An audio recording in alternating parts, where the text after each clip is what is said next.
Hi, everyone. My name is Jeremy McGee. I'm a product manager here at Snowflake, and I work on our data privacy team. I'm excited to talk to you about one of our newer features, synthetic data generation, and how it can help you accelerate development and testing of your AI applications. So, as I said, I work on our data privacy team here at Snowflake. And our mandate as a team is to help Snowflake customers get the most out of their sensitive and proprietary data. In that umbrella, we have features like synthetic data generation. We also have our differential privacy policies and our query and aggregation constraints. But today, we're going to focus on synthetic data. So let's hop in. The recent rise of generative AI has put a spotlight on governance as it relates to data. If you were to rewind back to 2018, before the advent of GDPR, companies were pretty varied in how they approached governance. There wasn't a lot of structure. There were fewer third-party applications or products to help with this.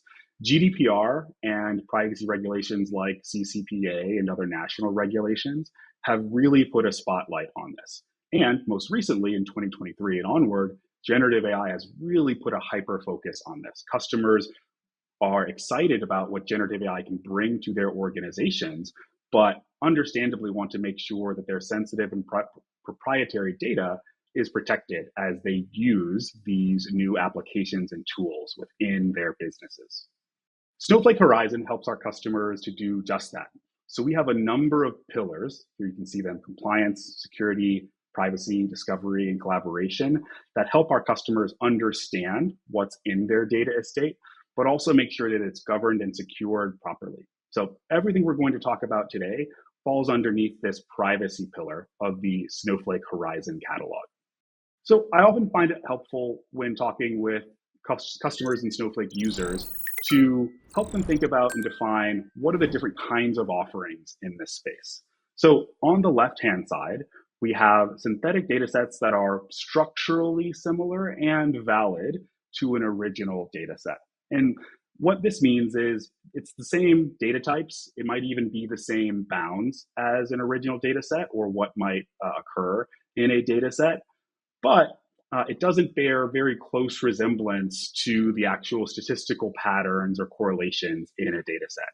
And this is actually a really good fit for LLMs like Llama. And we're going to show how to generate synthetic data with Llama as part of this presentation.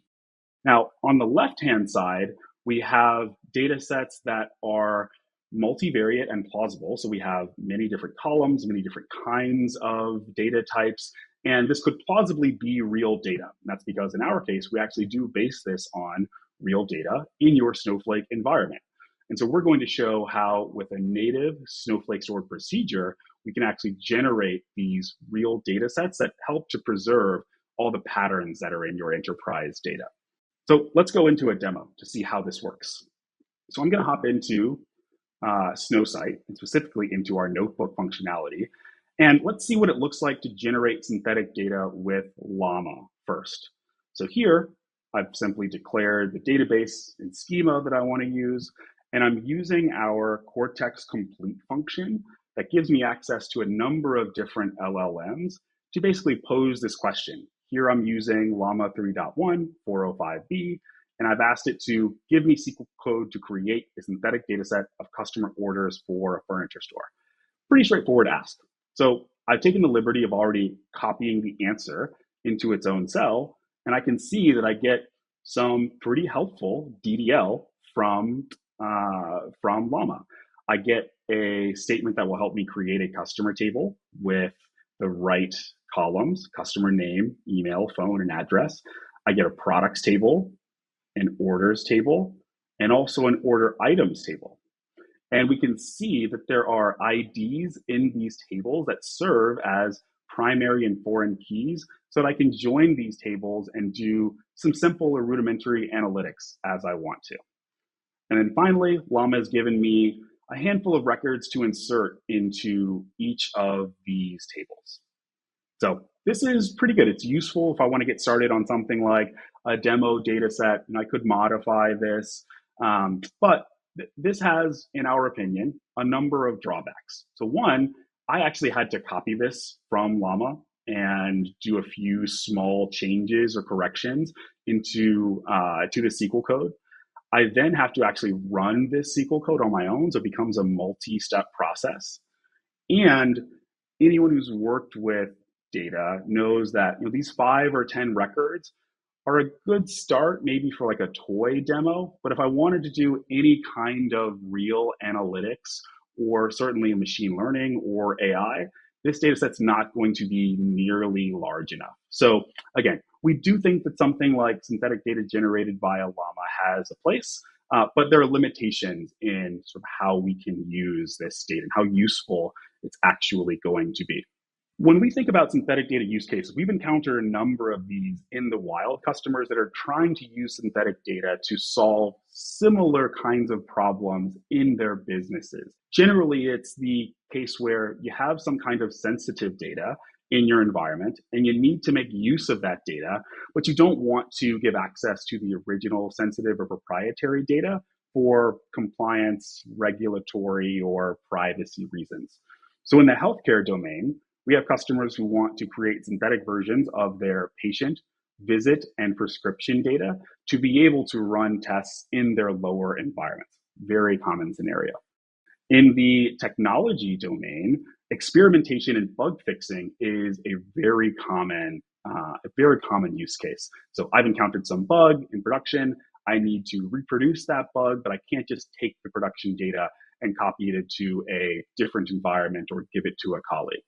And then finally, in the financial services arena, many of our customers, including banks, payment card processors, and other FSIs, have created their own homegrown solutions, but they're looking for something that can replace those complex and manual processes so they can create this analytically valid testing data at scale. So we think synthetic data has uses across a number of different industries. So we're really excited to release this functionality. So what does using synthetic data in Snowflake look like? I'm going to show you a workflow, explain this workflow, and then we're actually going to get into a demonstration of what it looks like to run this in a Snowflake notebook. So first, we'll need an administrative user who sets up a development environment where the synthetic data is going to be stored. And what's important here about the production and development environments and the administrative user using this is they will need to have read and write access to both the production environment and the development environment. Once they've set that development environment up, they call a stored procedure and they input the location of the production tables, any join keys, and then the destination where they want the synthetic tables to be written.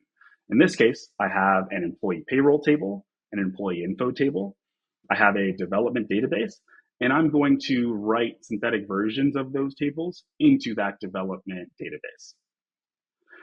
After the synthetic data procedure writes the synthetic data into that development database, we will also return metrics that help the user understand the quality of the synthetic data.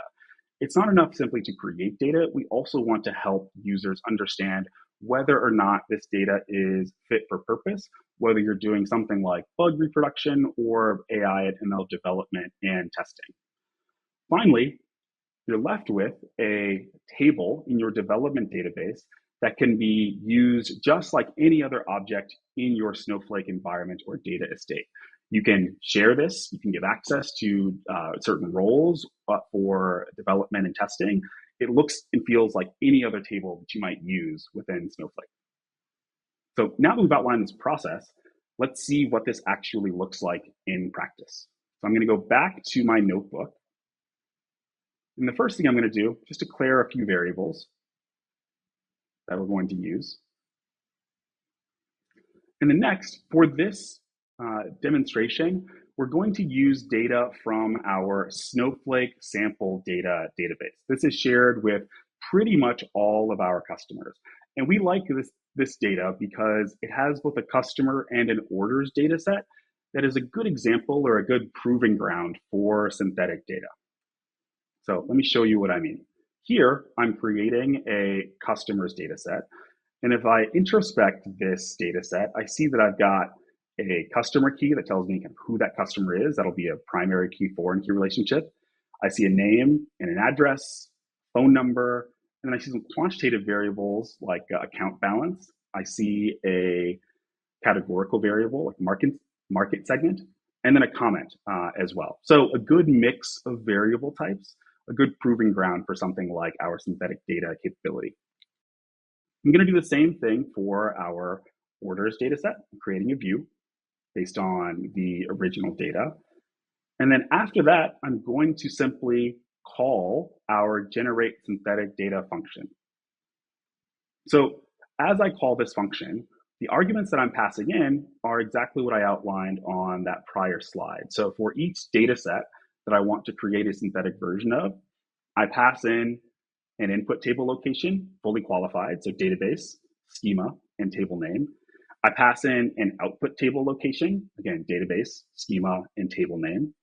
And I also pass in any join keys that I want to preserve for referential integrity. In this case, there is both an order key and a customer key that I want to preserve. And because I'm specifying two data sets, I do the same thing for my customer data set. I have an input table, output table, and the join keys. Finally, I have this argument that tells the synthetic data stored procedure to replace the output table. So even if data in these tables existed already, I'm going to replace it with new synthetic data because the value of this output table is true. Now, this synthetic data stored procedure took about 20 seconds to run, and what gets returned here are those quality metrics that I talked about earlier. And so here we see that I have this correlation coefficient difference. And what this is it measures the ability of the synthetic data set to capture the correlations between the source columns as compared to the original data set. So we take a correlation coefficient of the synthetic data, we calculate that same correlation coefficient between two columns for the original data, and then we subtract the two. And the way to think about this result is the closer to zero this result is, the better job the algorithm has done of maintaining those relationships and correlations.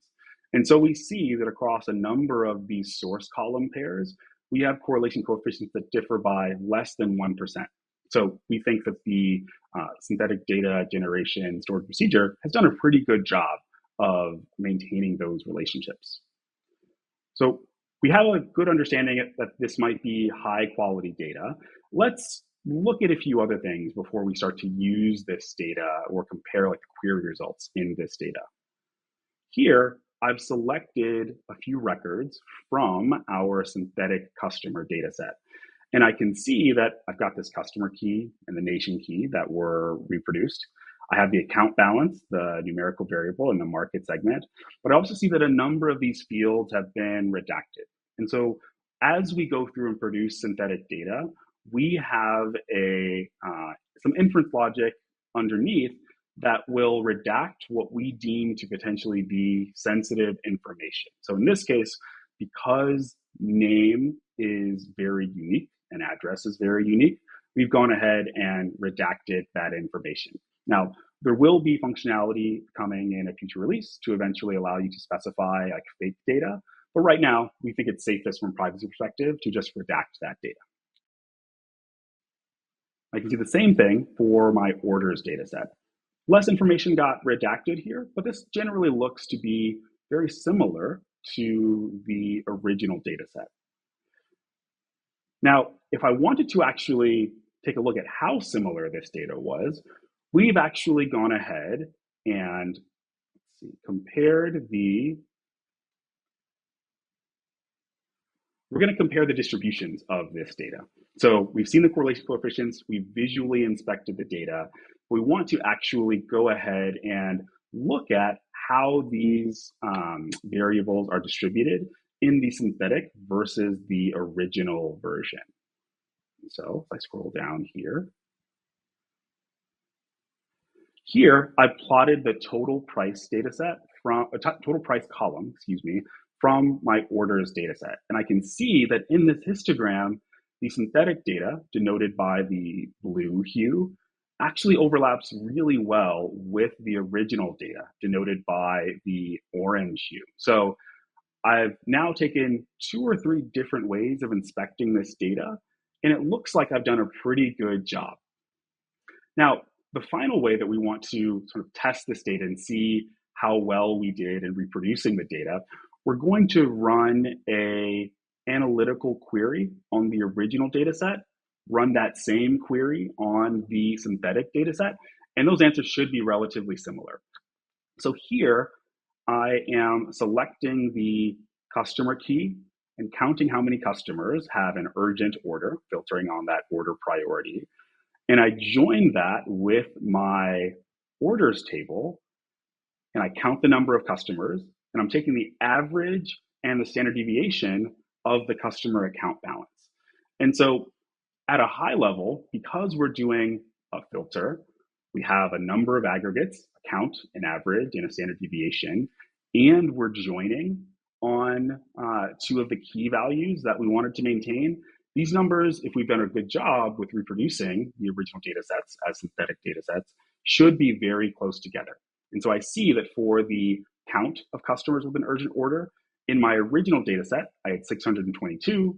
The average balance of those customers is just over $4,300, and the standard deviation is just over $3,000.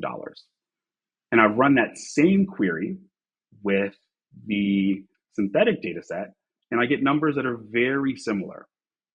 Urgent count of just over 600, customer balance of 4,600, and a standard deviation of just over 3,100.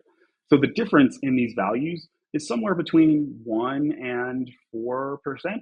So we're not going to get the exact same value, but this is still close enough from an analytical perspective to be able to use it in early reporting or an ML algorithm and be confident that I'm somewhere close to the real answer without having revealed any of the sensitive or proprietary information underneath. In summary, we've shown how to create synthetic data both with Llama, but also with the native synthetic data generation function within Snowflake. If you have any additional questions about this, you can find all of the resources you need in the Snowflake documentation. Thank you all, and good luck developing those AI and ML applications. Hi, I'm Minjun Yan, Senior Manager in Product Management, focused on Snowflake features that help customers do more with their data, even when the data is sensitive. Over the past year, we've enabled simple, powerful multi-party collaboration on your sensitive business-critical data with Snowflake Data Cleanrooms. We've also released new query constraints that are native capabilities and are designed to offer flexibility along with an optimal balance between privacy and utility. Additionally, we've developed a simple but powerful new function for synthetic data generation that enables teams to test with realistic, statistically similar datasets in lower environments, ensuring compliance and privacy without compromising data utility. I would like to complement what we saw on synthetic data generation with a short demo on how to protect values in certain columns, as well as how to add aggregation constraints to prevent certain query results from accidentally exposing sensitive data due to the number of data points returned. Let's take the HR and payroll data as an example. Imagine that I'm the owner of this data, and I would like to share this with another account that's owned by the financial forecasting department for analytics. Now, let's take a look at what's in the dataset. So we have this employees table where we have the employee ID, name, email, department, SSN, join date, and salary information. We also have this employee verification table, which tracks each employee's I-9 verification status for work authorization. As the data owner, I want to ensure the sensitive data is protected when I share with other teams for analytical purposes. More specifically, I do not want anyone to see the values of the SSN column. However, they can still use this column in lookup operations such as join. I also don't want anyone to see the individual salary information, but they should be able to access the aggregated salary stats, such as the average salary of a department. Now that we've identified the privacy requirements, let's translate into privacy policies. To prevent the SSM column values being enumerated, let's create a projection policy and assign the policy to the SSN column in the employees table. And let's verify that the policy has been created. Now let's create an aggregation policy and specify the minimum group size to be 10 as an example. This means that the only groups that have more than 10 records will show in the query results. Because generally speaking, if there are fewer records in the groups, it's easier to guess the individual value. For example, in an extreme case when there is only one employee in a department and the average salary of that department, let's say, is $100,000, you basically will know the employee's salary. And that's what the aggregation policy is trying to protect. Once the policy is created, you can assign it to the employees table and verify that the policy has been created. Now, let's take a look at how these policies are enforced. Because there is a projection policy attached to the SSN column, when you do a select star from this table or select SSN from this table, it'll show an error message that SSN column is restricted by projection policy. So you won't be able to see the values of the SSN column. However, you are still able to use that in the lookup operations such as join, where, or group by. In this example, we're joining with the employee verification table on the SSN column to get a sense of the number of employees that have completed the I-9 verification. In terms of the aggregation policy, previously we ran this query and get the average salary of each department, and we got 5 departments and their respective average salary. But now that we have the aggregation policy in place, any department that has less than 10 employees will be displayed as a null group. Okay, now as the data owner, I feel great about the constraints that I put in place. So I'm going to go to the marketplace listing and share these constraint tables with the financial forecasting department for analytics. So I'm going to head over to the provider studio and create a private listing.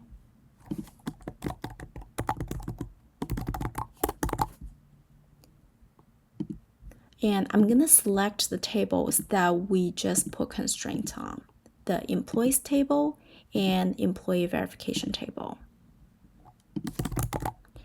And I'm going to go to my consumer account to copy over the account identifier since this is a private listing.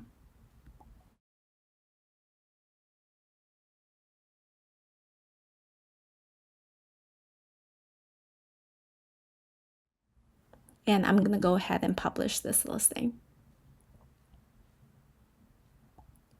Now that the listing is live, let's head over to the consumer account to check it out.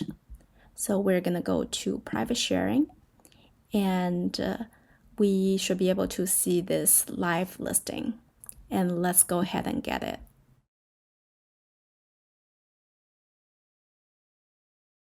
Now let's head over to the worksheet and verify how it works.